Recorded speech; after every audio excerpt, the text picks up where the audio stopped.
Yeah, that happened. Hey, good morning. It's Wednesday. It's SJU, and we have breaking news. That's on this script. We don't. We're going to talk about the Joker trailer. Yeah. I'm Joe, Billy, Ed. Hey, boys. Before we get into the Joker trailer, I do want to touch on the music that plays after the, depending on where you watch your trailers, like they'll bookend with like, you're watching, allthebesttrailers.com. Joker trailer. Yeah. Beautiful swelling music, a chilling atmospheric ending. That kind of sounds like our end card. Yeah, but like our show is a mess of garbage and lunacy, and that music matches. But I just love like, here's this beautiful Joker movie.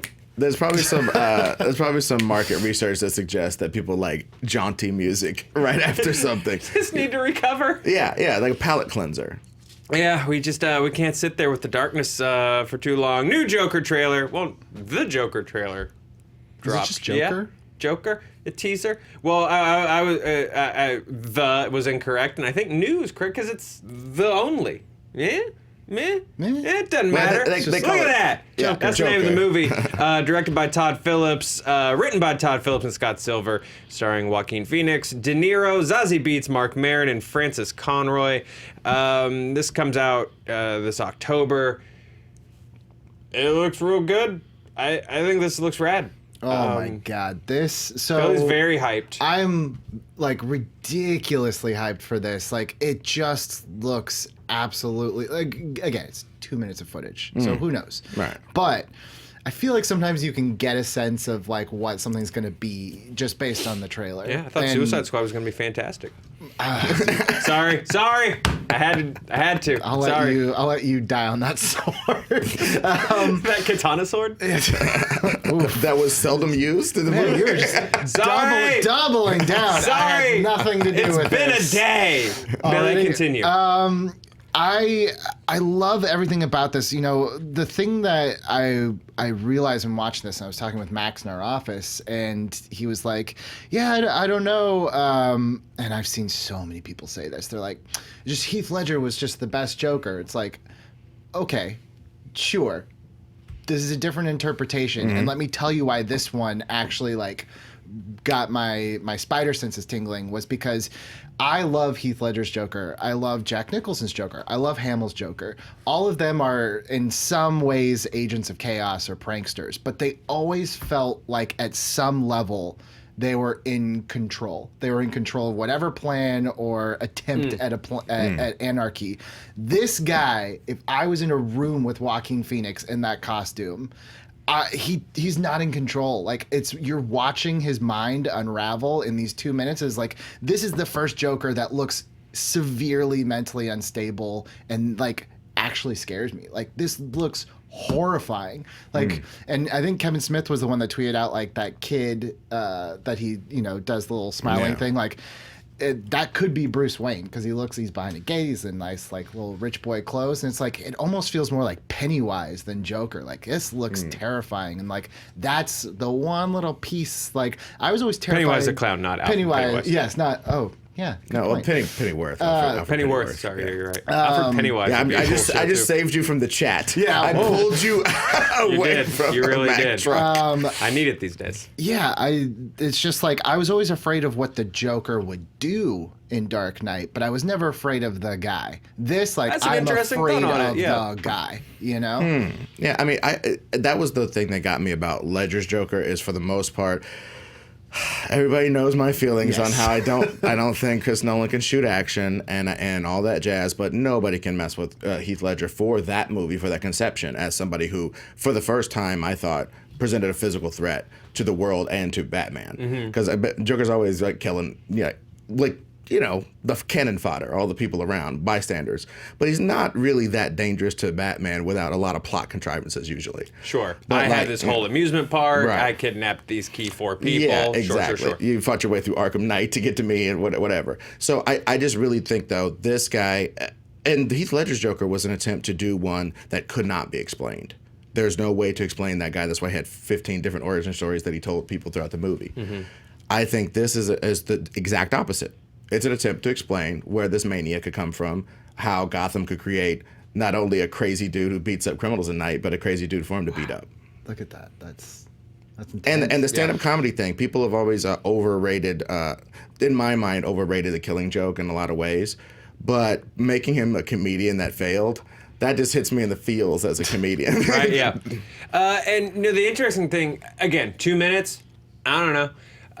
But it also doesn't seem like this movie's gonna hang its hat on I'm trying to be a performer and people told me no. It seems like the angle they're taking with this guy is that he's always been real broken, and whatever elements are happening are pushing him further into one direction.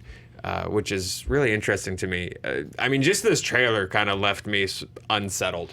Yeah, definitely. It's taking that one bad day philosophy from Killing Joke. Maybe not all the other ingredients, but the spirit of like all it takes is like one bad day.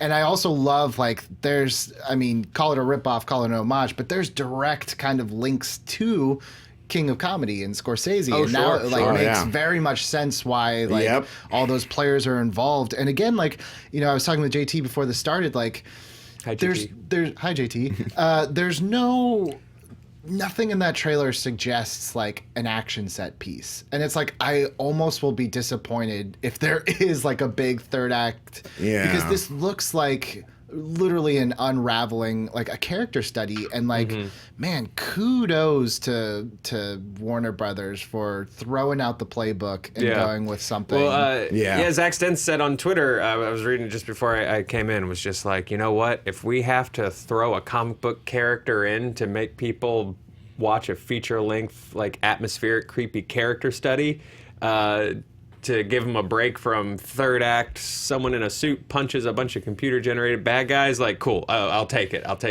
This looks great. Yeah, I mean, this, as I say, this movie doesn't appear to have a glowy thing for people to chase after. Yes. No sky beam. Yeah. I like the atmospheric, that whole thing about the 70s. It's not just Scorsese, it's Scorsese from like a certain era. You know, because there's shades of Taxi Driver. He's looking in the mirror, he's degenerating, his sense of self seems to be being lost, and the cinematography, as you guys are talking about, it's very moody. The sound design seems to, even from the trailer, very moody. So I really I do applaud them. I was one of the early dissenters because I was just like, when they were rumoring Scorsese, and then Scorsese was like, no, I'm not really involved in that, but it's cool, check it out. Yeah. I was just like, well, that, and then they were, I doubted it. This looks pretty good. But also this solves like another quote unquote problem that we talk about a lot in the show, is like, this is not a $300 million movie. This is like a $30, $40, $50 million movie. Like, this is the mid-range. Yeah. This is us getting to talk about an indie movie and a comic book movie. Yeah, all in one. I feel like this is a cheat of a fix, but it's a fix.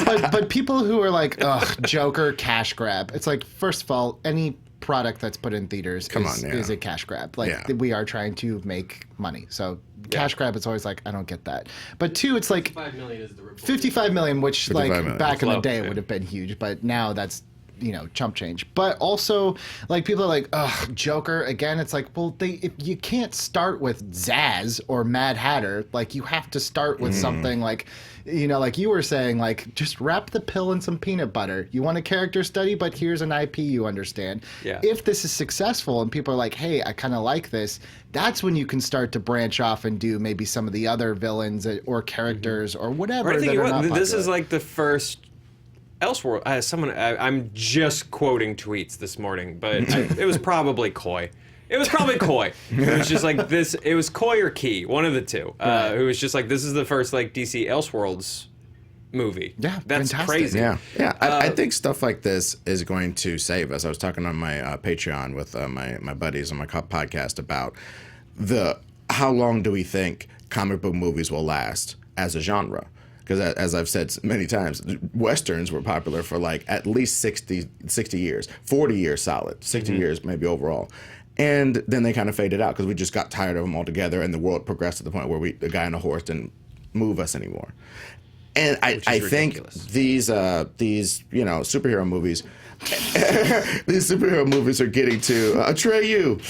These superhero movies are getting to a point where I just hope that everybody doesn't think that every superhero movie has to be $300 million or $100 million or even $90 million. The genre has to evolve, or it's going to collapse on itself. Yeah, so this Deadpool, these things that are only tangentially related to all this other big stuff, where you can really take chances. This is the lifeblood of comics, and I don't know if people are really seeing what I'm hoping that a piece like this, and again, we haven't seen the movie. Maybe this is dog shit. I don't know. Yeah, sure. I argue that even if it's bad, it represents, a risk taking that, And I just qualify because it's like, guys, this is a lot of big discussion based on 2 minutes of footage, but that's what we like to do. And so my hope is, you've got to put projects like this out into the ether to make your competition answer back and respond. These really cool, atmospheric, character-driven, concept-driven things. That's kind of what I was desperate for in the third act of Black Panther, was that they would trust Coogler and the strength of these characters to not have a big third act CGI skybeamy train. Whatever the state. There was no sky. I'm talking in hyperbole, but what I'm saying. Everybody, one side in blue fighting one side in red. Yeah. So the audience can very easily understand. The movie was so beautifully setting up this war of ideologies. Put him back on that cliffside and let the dude that shot those sequences in Creed, let them resolve their stuff, and so I'm hoping that, if a project like this is successful, that everyone feels a little more comfortable. Like maybe Feige can take the death grip off of things a little bit and go, because in a lot of MCU movies, you can see the moment where it kicks back into MCU gear. Like you can see the filmmakers and stuff and what they want to do, but then you absolutely see the moments where the MCU goes, hey, we got to have the things, and they do the things. But it is crazy too, like especially like Joker. This feels already like almost like we're making a circle back, because it's like you can see the evolution, the push-pull between like a Batman Begins, which really for me is what kind of started this golden modern age of superhero movies, where it was like, let's reboot it, take it very dark and seriously. And then we took that too far, and then Marvel came in, it's like, let's lighten it up, but also everything connects. And then we tried so hard with every movie to make it connect. And now we've come back full circle to, well, this property needs to be what it needs to be, so let's make this dark and gritty. But we also have Shazam, which doesn't need to be that. Like, I feel like we finally have taken all the lessons, and we're now starting to realize, like, there's no one size fits all. We have to treat each story for what that story needs. And I think that's really, I'll give credit where credit's due, especially in a world right now where the studios are in this like rat race for survival. The idea that Warner Brothers would also take the death grip off of their properties and say, okay, there's not one filter and banner that we're pushing all this stuff through. What do you want to say as a filmmaker? Like the fact that in the face of all their competition and all of these mergers and stuff, they would sit back and go, okay, what do you want to say with your $50 million Joker movie? Like that's cool. Like, props to that. That's huge. I mean, look at the dichotomy of yesterday to today. Like, yesterday, maybe the biggest movie possibly of all time. They're saying that Endgame could potentially make $1 billion opening weekend. And that's the culmination of 22 films. And we're like, oh, we sat here like trying to get our tickets. Like, that was an event. And then the next day, we get something on the complete opposite end of the spectrum. We get a 55 million character piece. Like, that's where I'm saying, like, we might finally be at a point where, like you said, this could survive because they're finally willing to evolve to the point where it's like, just tell the story the way that story needs to be told. Well, and just this thing about, I love what you were talking about corporate identity. It isn't that everything has to be the Marvel brand. Because when I was a kid, you could read epic comics for like some boobs and some stabbing or whatever. You could read Savage Sword of Conan for the same thing, black and white. And if you wanted to read regular comics for regular people from 80 to 8, you could read those. Or if your mom, if you wanted your mom to make sure that you definitely started going to youth group again, you read Wildstorm. Dude, you were sent back to a purely because of Gen 13. Well, I could see that. You gotta stop. Those women were inordinately long. Yes. Or if your Sorry, mom, I stepped on your point. No. your mom apologize. bought you the Mask comics after you saw the Jim Carrey movie, and Oh, then she was no. like, "Oh no, Oh, no. you cannot dude. have this." Oh, those comics are great. Doug Mankey and Walter, somebody Arcudi was the Yeah. writer, and Doug Mankey drew them. Anyway, those are great. My comics. wife had that with Elf Quest, where her mom was like, happy to get you these adorable looking elf comics, and those are dirty comics. So what I'm trying to say is, due to the fact that two companies own everything, from ketchup to tires to Marvel, you know what I mean? two companies seem to own And Greer everything. 2019. So two companies seem to own everything, and the only way we're going to get any sort of sense of heterogeneity, any sort of sense of a non-homogenous world of entertainment, is if these places. That's why I was very sad that, like, I think Fox let Searchlight go. I think Not it's Searchlight. 2000. One of those, like, those niche. That was a Fox brand for a certain sort of movie that people could count on in that niche. They made their profits. They got their awards. They were a nice thing to have, and then they're just axed because we're using this room to film the Avengers 8. You know what I mean? I don't like that. But if we're gonna do jazz like that, let's just let these guys, like you said, Warner Brothers is letting these guys go off on their own and do Elseworlds.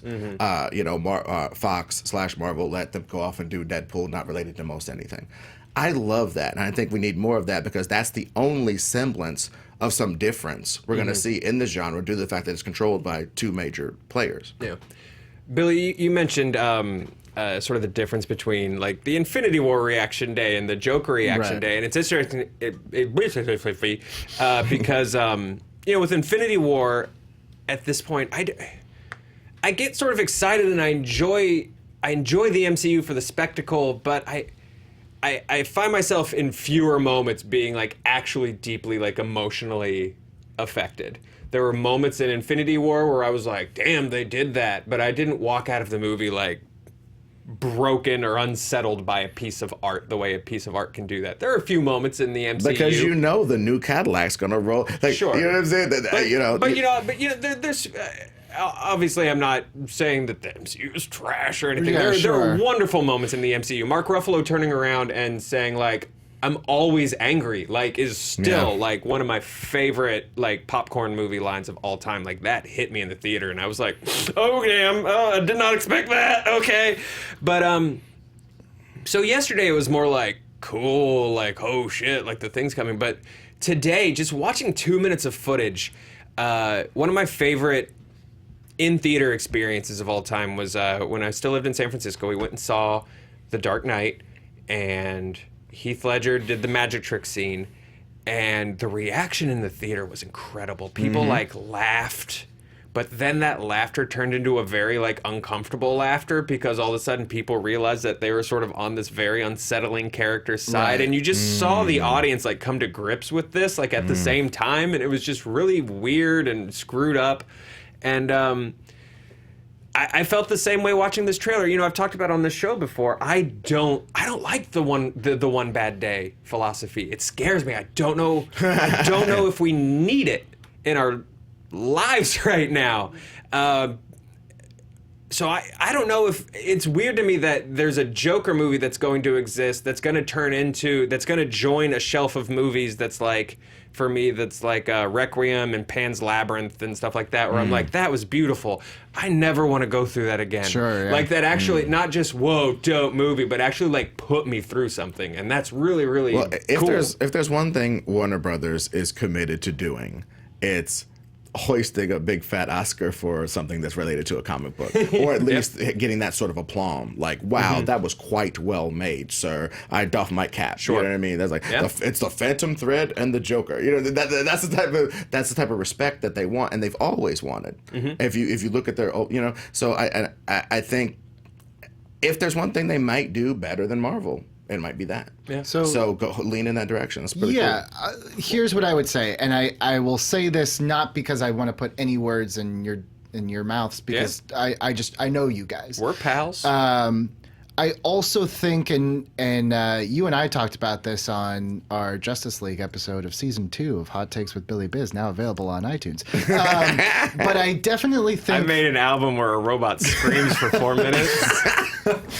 I'm gonna be on Comedy Central on April 26th on the New Negroes. Whatever. We're all plugging. Y'all check out New Negroes, Mike Eagle and Barry Monroe. But here's what I will say.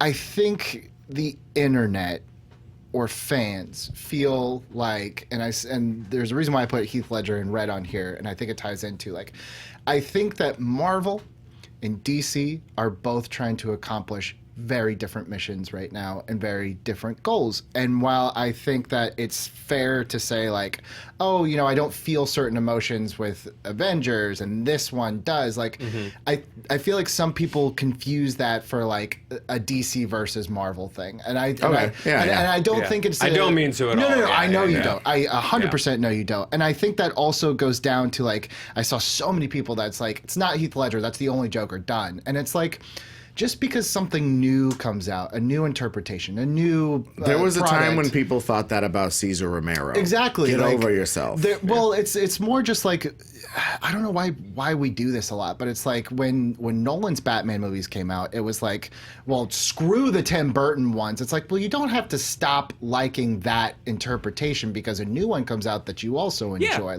Batman Returns gave me a crazy clown gang. And Right. Batman Begins gave me hordes of ninjas. Like, both of those things are equally wonderful. I feel like sometimes, like, people feel like these movies or these portrayals or whatever are like shoes, and it's like when you get an old pair of shoes, when you get a new pair, you throw the old pair out. It's like that's not. It's very different. Batman Returns becomes your grass cutting shoes. Right? Yeah, those are like your crap shoes you take the trash out with. But I also think, like, they're just trying to accomplish different things. Marvel is very much trying to, and in my opinion, very successfully doing the serialization of their stories. Those feel like, you know, I don't watch a TV show and a movie and expect to get the same thing out of it because I'm watching a serialized long form thing, whereas DC is now actively stepping away from trying to do that. So, like, I totally know exactly what you mean, and I know you have no interest in a flame bait DC versus Marvel, but I think it's important for people to know, like, just because there's different things coming out does not make one superior than the other when they both have completely different mission statements. It's fascinating how big the genre of we're talking about film. I love just seeing everybody sit around and talk about film has gotten, and how popular that has gotten. But how much so many people don't want to see everyone sit around and talk about film,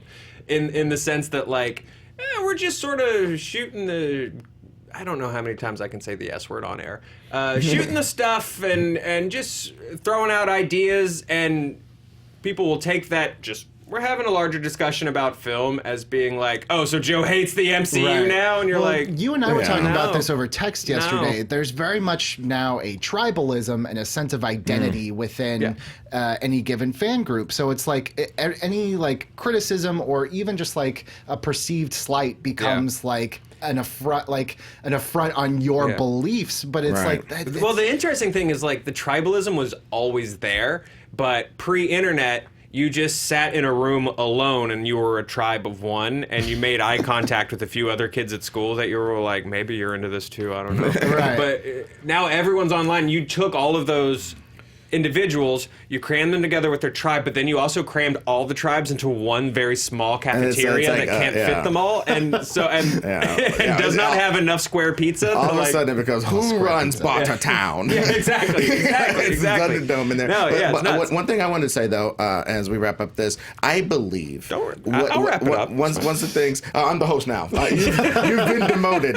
No, I'm sorry. You get on Comedy Central's one time. The first and last. No, but I think it's much akin to how people. I've heard people say that I know an older gentleman who said that there hasn't been any good music since 1974. And there's just people who get locked into you this. Talking to my dad again? Yeah, we're great friends. We worry about you.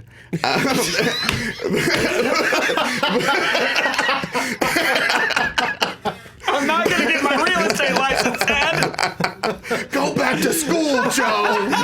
These internet people aren't going to pay your bills.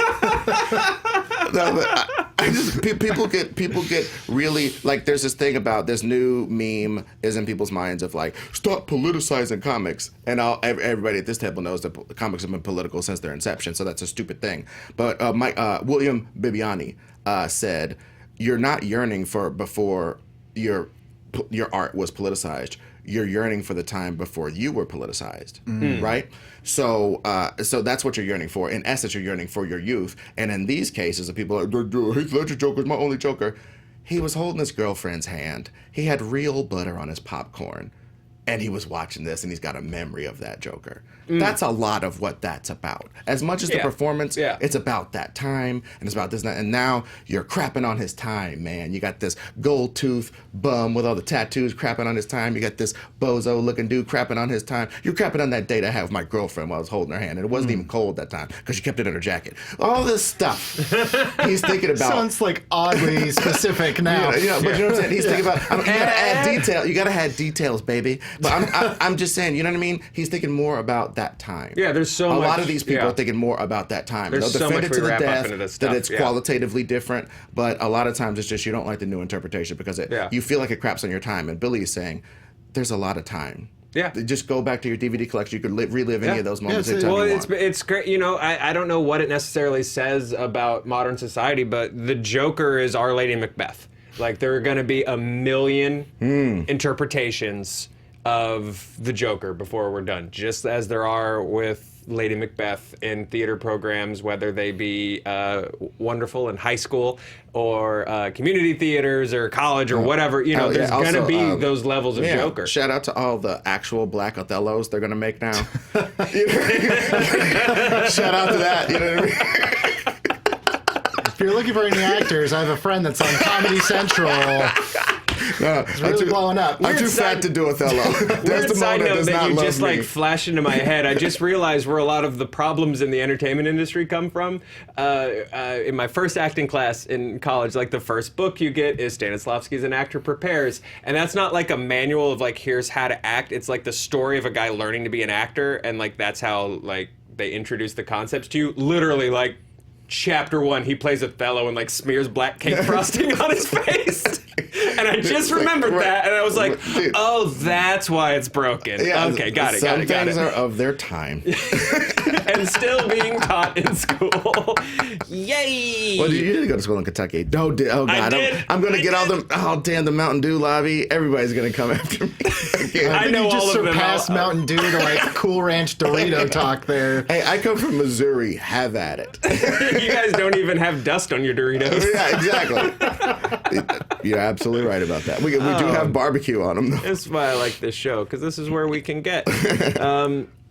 I think we've talked about the Joker quite a bit. I told you when you walked in, I was like, normally we brush past trailers because there's not much to say, but I feel like this one was like, there's a lot to talk about. I'm super excited.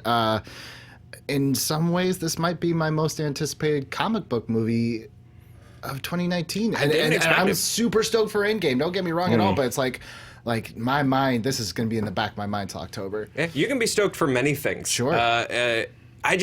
Yes, I think that's the lesson of the whole conversation we just had. You can be stoked for many things. I just love that if this means that Warner Brothers has gone, okay, here's all our like IPs, Harry Potters and Batmans and whatever, and here's how we approach prestige films that are gonna win awards. What if we just use the same strategy for both? Like, if that's what this is the start of, if they're like, let's not use a different method for an American Sniper or, you know, whatever just prestige thing we're trying to crank out towards Oscar Caesar, let's just apply that to the Riddler. Why not? Let's see what happens. Like, that's dope. Like, that's really, really cool. And I think you saw that in Westerns, especially with, like, that there was, like, a brief kind of renaissance around the time of, like, Unforgiven, you know, like, to a lesser extent, like, 3:10 to Yuma, True Grit, all those, like, No Country for Old Men, which I kind of consider a Western. Yeah, like, absolutely is. There was, like, this, what if we take this genre, this spaghetti Western genre that may have died out a little bit, but apply, like, real quality craft to it. Yeah. And then you get Open got Range, like those new classics. You know? Yeah, then you get Lone Ranger. Yeah, man, totally. I'm feeling you, man. Oh, man. Stay tuned for our Lone Ranger podcast. No. Hey, did you like that 30 minutes on the Joker? Make sure you guys like and subscribe. Hit the bells. Hit whatever bells you need to hit. And now an angel got its wings. Yep. Was that a bell that JTE pushed a button to hit, or was that someone standing just offset hitting a bell? It's up to you. Yeah, please subscribe. Thank you guys for watching. Thank you guys for caring about our dumb show that we get to do every day. We're glad you guys are along for the ride. Story number 2. Captain Marvel crosses $1 billion at the box office. This is via the Wrap. Captain Marvel became the 2019 box office's first $1 billion hit on Wednesday. Isn't this a weird industry now where it's like, this is the first $1 billion one of the year? It's just weird cool. to me that box office has become sport. Like, I know Dan's really into it, and I love Dan's breakdowns, but it's just always weird to me that it's like, people are like, I hope this makes money. It's like, do you have a stake in this? Like, I guess if you want more of them, maybe, but like, I don't know why an average person would ever care about box office. It's linking to that tribalism. It's sure, yeah, you're right. It's the same way, you know. Why do you really care if what the Yankees do this season? Why do you really care? I mean, because I don't care what the Angels do. Well, okay, that's okay. Then Angels, you know, it's like, because for what, like, you identify them, like, you've wrapped a part of yourself in them, and I guess the numbers are just a part of that. I think this one in particular, though, I think is important because of all the BS that's around it. It's like, oh, really? So tell me about the $1 billion that Disney bought in tickets. Look, you go woke, you go broke. That's what happens. I'm PC stupid. police. Yeah. They own ketchup, tires, Marvel, and PC culture on the internet, baby. I mean, speaking of all that, if you haven't watched Dan's amazing video it's on fantastic. Fact and fiction around all the weird Captain Marvel conspiracy theory stuff, it's great. It's and it's not. It's. I think it speaks to something much larger than Captain Marvel. Because whatever, we'll stop talking. Well, some people will stop talking about Captain Marvel in like 2 months. I feel like there are a few corners of the internet that this will be their life for the next several years, and that's sad. And I hope that you get better. But I think Dan's video, again, if you haven't seen it, like, speaks to a much larger issue of how we consume information online, and it's a great piece. Well, the selective view of information. That's why it's like, we're covering this story because it crossed $1 billion in a time where there was a little kerfluffle over it, and certain reviews were a little bit underwhelmed and it's to be expected when you've seen so much dope stuff before that. That's another thing I really felt like it was really stupid for people to be like railing on Captain Marvel. Whatever you think of it, you've seen 57 super gods running at each other across the tarmac. Yeah. You've seen Spider-Man fight Captain America, dude. You know what I mean? How do you think the chick and the cat are going to compete with that, honestly? And then guess what? It did for a lot of people who aren't you. Right. Yeah. It did. And that's fine. So shut up. You know what I mean? The other thing that's like incredible about this that I didn't realize, like, this was the first one to reach $1 billion where she was never in a movie before. Like Cold Open, yeah. Yeah, Black Panther, you know, he got audience got a little taste in Civil War. Soft pilot. Yeah. Right, yeah. Same with Spider-Man, but like no one had ever seen or mentioned Captain Marvel besides the 5 seconds of her logo on a pager. Yeah, the pager. But like this was like, yeah, like you said, like a cold open to this character. $1 billion, and they have another almost guaranteed $1 billion coming in like 3 weeks. Yeah, like that's crazy. Insane. So Endgame hits April 26. Analysts are expecting the film to top 257.6 domestic and $630 million. They're expecting that to top that record. That's the record of Infinity War. They're expecting for it to top easily. I mean, look at what happened yesterday. Like, our whole show was wrapped around, can Danielle buy tickets? She just had the waiting room open. And the Greer household had a kerfluffle over that. The second time I've used that word. That's how flabbergasted I am. Cattywampus today, man. Rumpelstiltskin. What is so we gotta complete the trifecta. No, but I like cattywampus better. You know, I was out doing shows, and I told my girlfriend, like, look, we have like our account that we buy our goofy stuff, write off type things. Sure, so use that account to buy some tickets straight up at midnight. He's like, I'm gonna be asleep. Well, set an alarm and wake up and buy these tickets. I'm gonna be in the showroom, probably on stage at that point. I won't be able to do it. And she's like, okay, cool. Doesn't do it. Doesn't Although do your it Laugh at all. Factory set should have just been you I do. buying tickets. Oh, I was so mad. So then I'm like, okay, cool. We'll buy them now. And then all that jazz was happening. She was on Fandango, she was on this and that. And we got 2 seats, not super recliner. Okay. If I'm going to be up in there for 3 hours with my Slurpee and my 15 refills of popcorn, like a true blue fatty, Greg Alba saw me at the Shazam screening we went to. Boy, I was truly fat. Dude, it was snacks galore. And you know what? That's going to color my memory of that movie. That movie was very snackety. I loved it. It was fantastic. When somebody does a Shazam movie in 20 years, I'll be like, he didn't snackety the way my guy snackety. Okay, in 2019, we knew how to snack. Anyway, so we got these 2 non-reclining ass seats at the back wall of the ArcLight. Between 2 jerks. You know what I mean? It's like, I gotta sit there for 3 hours and watch this fabulous movie under those circumstances. I'm like, you live in America, dude. Calm down. You know, but you can get jaded on anything is what I'm saying. That was what that whole rant was about. Oh, I Get mean, jaded on next anything. week everyone's just going to start adding stools to those theaters, like those little short IKEA stools, and like for $75, you can sit on Right. one of those stools for I gotta 3 tell you, I hours. went to a screening of Bohemian Rhapsody maybe a month before it came out, and it was so packed that people were sitting on the steps, like in the theater. So it's like, yeah, I wouldn't doubt if like Infinity or Yeah. Endgame, if like people are sneaking in, just like, do you mind if I just sit here? Like, oh, okay, sure. Yeah. But people were sending me tweets all day yesterday, like pictures of them. Like, I just drove to the theater because I couldn't get online, and there's like lines wrapped around the theater. Wow. Like, I can't. I honestly, like, even more than like Force Awakens, I can't remember like. The next day, people had their tickets for Force Awakens. Like, You know people what- are still having problems. You know what's sort of weird and interesting to me? Like, part of history forever will be the lines for the opening weeks of Star Wars. Right. Like, the lines around the block, you're always going to see those old pictures from, like, the Chinese theater and stuff like that of just the line down the block. As far as the eye can see, like, my dad's always going to talk about it. My older brother's going to talk about it.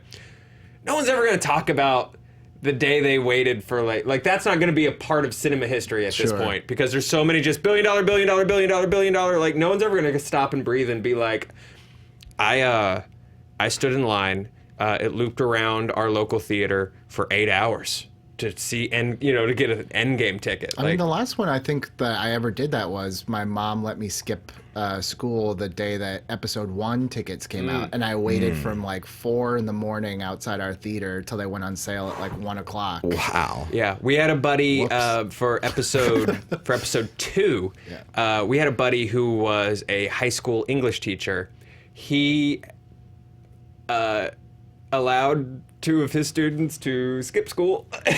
Wow. Or to skip his period, and was like, whatever, you get an A for the thing we're working on today, and stood in line for us at the theater. Oh, wow. That's great. Yeah, it was kind of awesome. Yeah, were they really Not going an to remember awesome whatever movie, they but- learned that day versus like, yeah, like, again, I said the same thing. It's like my stuff with episode 1, and I don't hate episode 1, but I feel like my experience of that movie, like to your point, bringing it all the way back, is definitely clouded by like the euphoria I feel of the moment in time. You know? I have a hard time remembering anything bad about episode 2 because while we were in line, there were a bunch of folks dressed up, and where I was at the time, like that.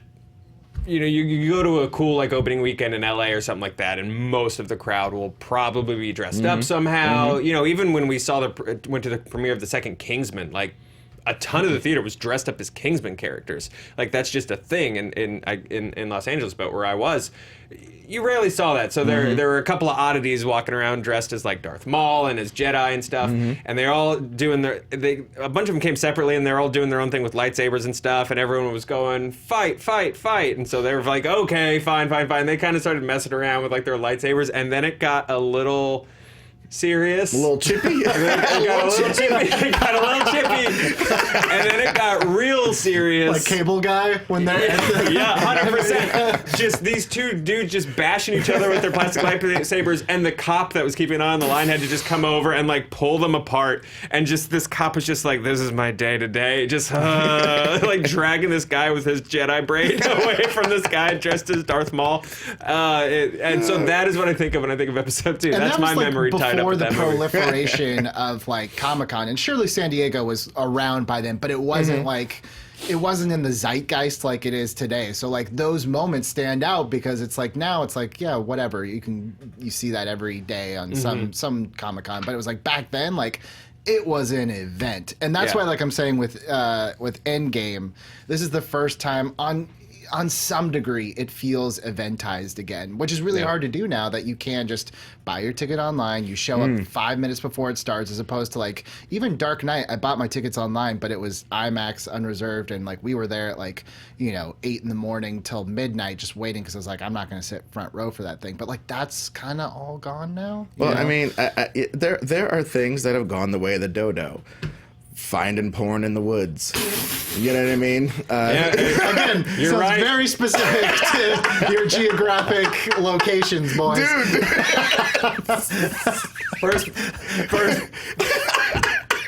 First parts I ever saw. Yeah. Or from Woodsport. Finding porn.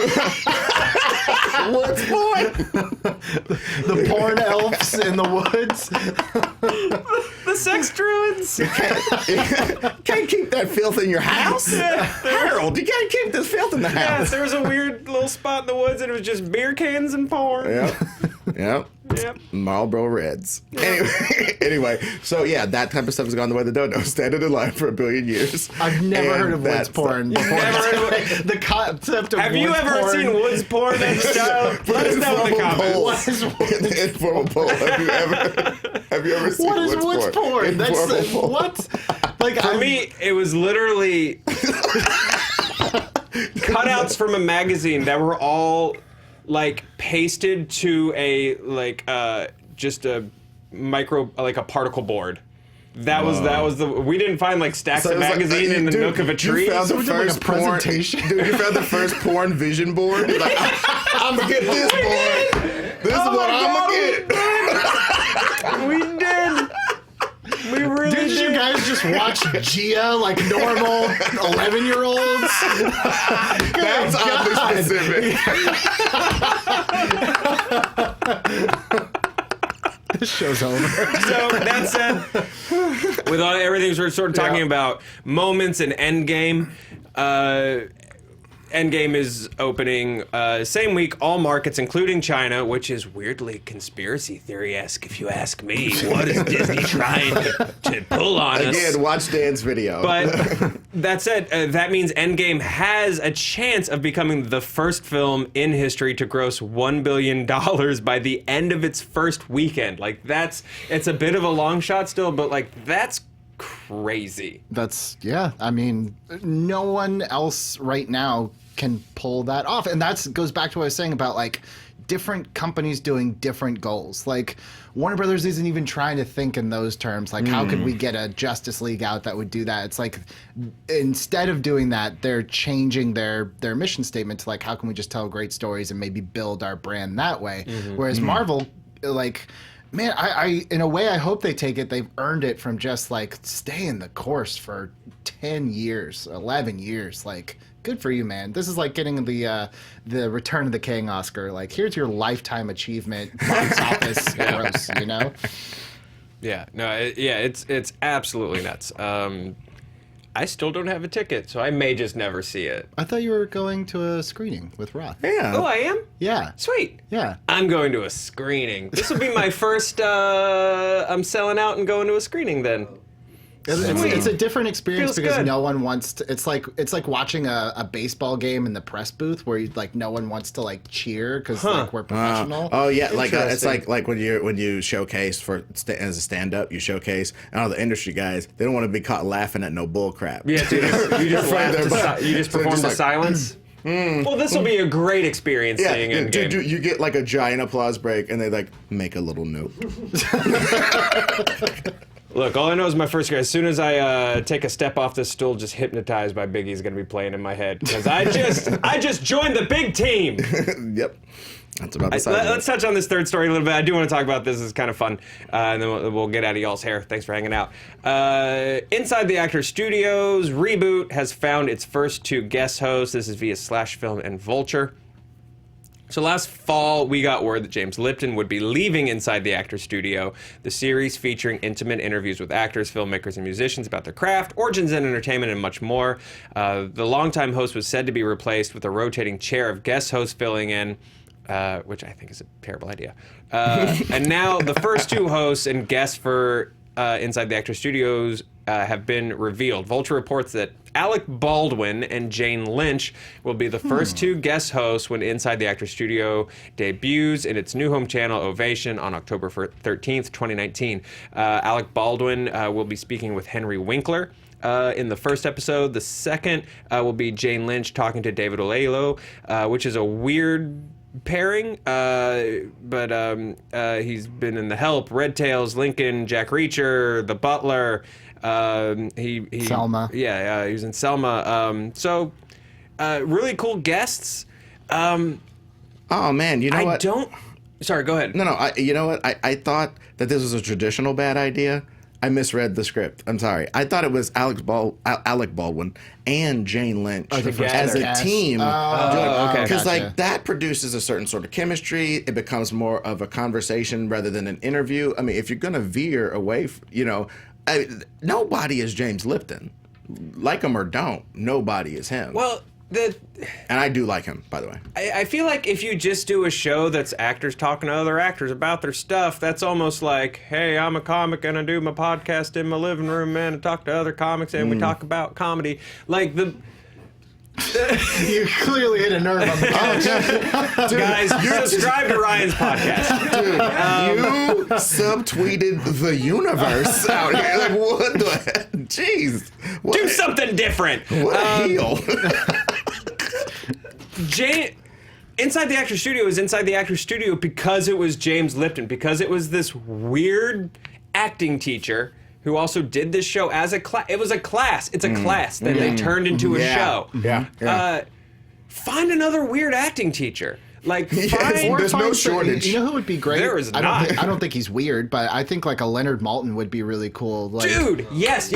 Leonard Maltin would have been dope as the host of Inside, because there's just a different vibe to being like, I'm a very successful actor. As are you. Let's talk about being a very successful actor. It was never about James Lipton. And I implore you, if you've never seen Inside the Actors Studio, a ton of them are on YouTube. Like, I think I watched Jim Carrey's one on YouTube. And it's always, by the way, you can't wait until you're like, oh, I want to hear him talk about like Yes Man or something. Because he's like, no, let's talk about your 2008 film Yes Man, and you get this like this polite applause from the students because it's a class. Right? It's like, how is Jim Carrey gonna like milk something out of like, I just did it for the pay. But and and also seriously, just being like, why didn't you do The Mask 2, Son of the Mask? Like, right? It was like, now where do you find in yourself a character who can't say no? And you're like, this is the dumbest movie. And not to say that like they're incapable of just sitting down and breaking down the art with another actor. Obviously they are. Right. Obviously. We can shoot the stuff, again, I don't know how many S words I can say on the show. I don't know how many you've said, so. Just one. Oh, okay. About stand-up or whatever all day. Like, I just think he brought such a different, like, sort of outside perspective to talking about it. That's what I was going to say. He had no ego. I mean, he was kind of a character and whatever. Well, no, that's what I was going to say. It takes a fan.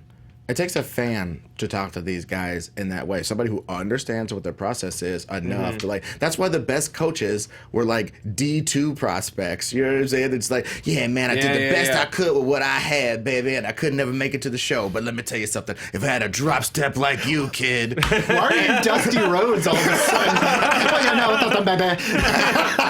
This is me, baby. I'm sitting down with Henry Winkler, baby, and we're gonna talk about hard times. We're gonna be talking about those happy days, baby. The son of a plumber talk about happy days. You ever been in a cage match? Rest in peace, sir. But yeah, I don't know. It's just find another. I think Malton would have been awesome. as a pick for this. But yeah, I think there just needs to be someone who. I also think Elvis Mitchell was taken. I don't want to black it up, but Elvis Mitchell is a very well-respected film critic. He has his own show on like Epics or something like that, and I don't think he was available. But I think somebody like that would have been good too. Like to go from maybe acting teacher to film critic. Me as a film critic, I look at movies, I look at performances, but I don't necessarily know what's going on in your head. So when I'm watching Deer Hunter, blah blah blah blah, and then he could do that. I think that could be equally. There's just something interesting me about not a nerd for the.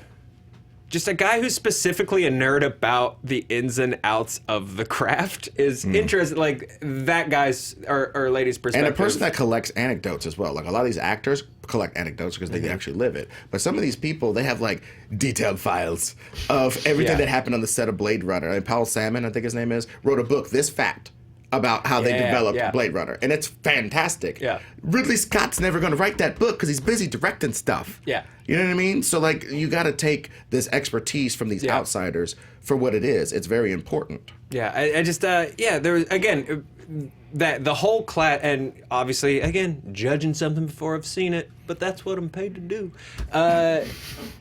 Over-under on Trump impressions.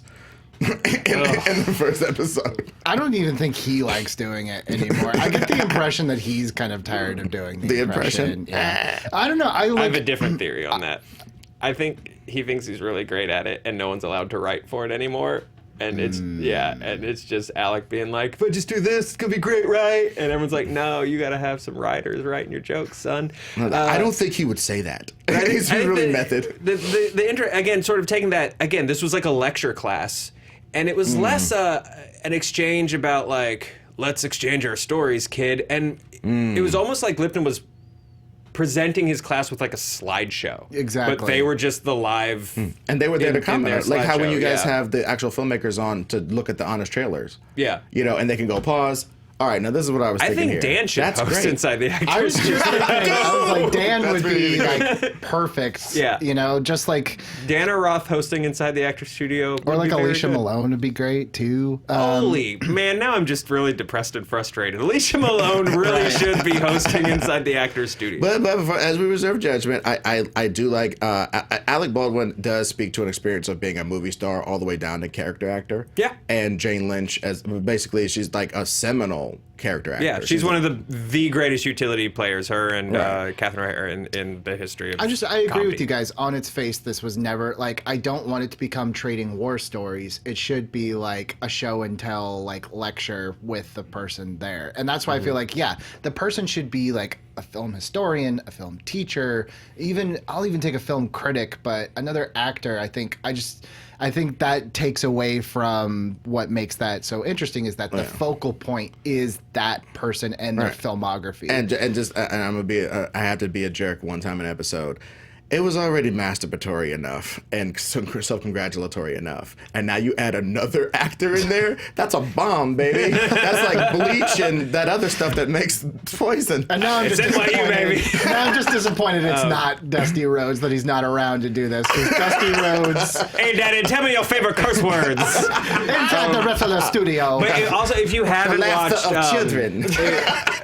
Before we go, if you haven't watched old Inside the Actors Studio, you've got to watch them. You also have to watch Will Ferrell's impression of James Lipton on SNL. Yeah. But then also one of the other funny things about watching Inside the Actors Studio is, again, high quality acting school. You're going to see some faces. Like there are a few where Bradley Cooper's in there like, when you were doing Yes Man, what was your they're amazing. They're so fun. Like say one wanted to do a voice for a raccoon in the future. How would you approach that? Exactly. So that if you want some homework today, listen to some Inside the Actor Studios or watch them. They're just really fantastic pieces of work. And also, if you're really lost, just go look up like a greatest promos of Dusty Rhodes too. Yes. Greatest promos of Dusty Rhodes. Absolutely. People should leave this with. Check out The Son of a Plumber. That's our show. Billy, and thank you guys for being here. Legit congratulations on New Negroes. You should be on Comedy Central. You deserve to be there. This will not be your last appearance there. I know you like to self-deprecate. Love you. I'm proud of you. Thank you. And we'll see you guys tomorrow. Bye.